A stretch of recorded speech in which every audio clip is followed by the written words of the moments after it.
नमस्ते, स्वागत है आपका बॉलीवुड हेल्पलाइन में। आज हम बात करेंगे बिग बॉस पन पनापन 15 के बारे में।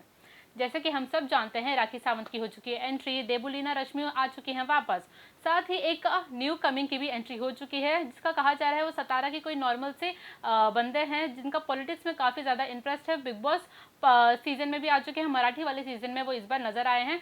तो साथ ही चारों की न्यू कमिंग एंट्री हो चुकी है, लेकिन साथ ही हमने ये देखा है कि जहाँ पे हर्ष और भारती गेस्ट बनकर आए थे और एक टास्क लेकर आए थे, तो इस टास्क में एक छोटा सा ट्विस्ट भी था, जहाँ पे भारती ने टास्क होने के बाद ये अनाउंसमेंट कर दी कि टास्क तो था भैया, लेकिन टास्क के बाद जो एलिमिनेशन का टास्क था वो भी हमें ही करना है।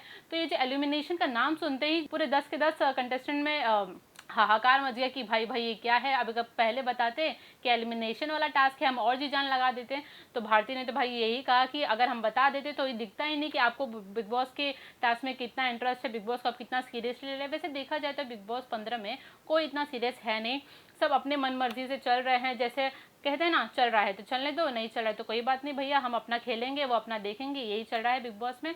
तो देखा गया है कि फिलहाल जो बॉटम 5 में थे उसमें से सबसे ज़्यादा कम हमें दिखने मिला है जय का प्रदर्शन। और अगर ज़्यादा प्रदर्शन की बात कर ले तो उमर थे बॉटम 5 में से, और टॉप 5 कंटेस्टेंट्स की बात कर ले तो उसमें सबसे ज़्यादा प्रदर्शन हमें देखने मिला है हमारी एंटरटेनमेंट क्वीन तेजस्वी का, साथ ही उनके पार्टनर करण का, और उनके साथ ही उनके दोस्त निशांत का।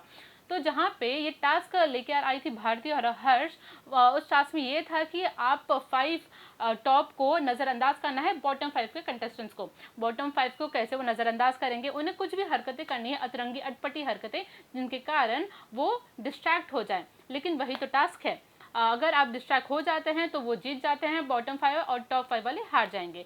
तो यही था कि कौन किससे ज़्यादा एंटरटेन करता है, कौन किसका डिस्ट्रैक्शन कर देता है। पर देखा ये गया है कि सब अपने साइड से देते हैं, उमर देते हैं, राजीव देते हैं, सब देते हैं। लेकिन वहीं देखा गया है कि जय वो अपना एक कोने में बैठे रहते हैं और कहते हैं कि ठीक है यार, अगर मुझसे इतना हो रहा है तो इतना ही करूँगा, इससे ज़्यादा मैं एफर्ट्स ले नहीं सकता। तो इसको देखते देखते एट द एंड आ गया एलिमिनेशन का टाइम। लास्ट में भारती कहती है कि टास्क हो चुका है ख़त्म, आ गई है एलिमिनेशन की बारी। तो वहीं पे सब शॉक हो जाते हैं, ये तो जाहिर सी बात है, शॉक होना ही है।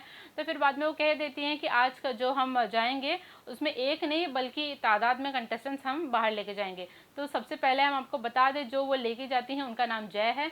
जय बाहर हो जाते हैं इस राउंड से, और साथ ही ये बताया जा रहा है कि राजीव भी बाहर होने वाले थे, लेकिन उसकी कोई पुख्ता खबर है नहीं, ये सिर्फ रूमर्स फैल रहे हैं कि उसके साथ राजीव उमर भी बाहर जाएंगे। लेकिन ऑडियंस, जो बिग बॉस की नॉर्मल ऑडियंस है, वो उन्हें नहीं लगता कि उमर जाएंगे, क्योंकि उमर अपना काफ़ी अच्छा प्रदर्शन दे रहे हैं, काफ़ी अच्छा वो टास्क में हिस्सा ले रहे हैं।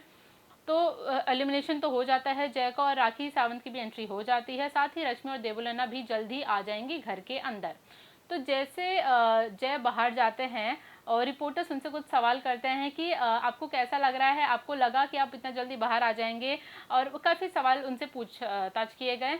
लेकिन फिर जय कुछ ऐसा कह देते हैं कि ऑब्वियसली सब रिपोर्टर्स हो जाते हैं शॉक, क्योंकि कोई रिपोर्टर या कोई ऑडियंस उनसे ये एक्सपेक्ट नहीं करती, स्पेशली उनके फैंस, जय के फैंस, उन्होंने बिल्कुल एक्सपेक्ट नहीं किया होगा कि जय ऐसा कहेंगे।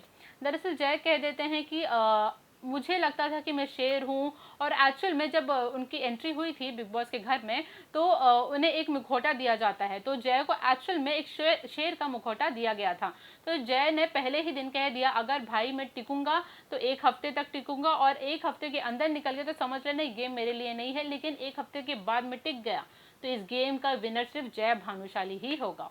तो बड़ी बड़ी बातें तो सब करते हैं भाई, तो शुरू में उन्होंने ऐसा कह दिया, लेकिन आज जो वो निकल चुके हैं बाहर, तो वो कहते हैं शायद बिग बॉस का गेम मेरे लिए बना ही नहीं था, और अच्छा हुआ मैं बाहर आ गया, क्योंकि वो गेम को समझने में, या उसे जो भी उनका पॉलिटिक्स होता है, पॉलिटिक्स कह ले, गेम का प्लानिंग प्लॉटिंग कह ले, वो उन्हें इतना समझ आया नहीं।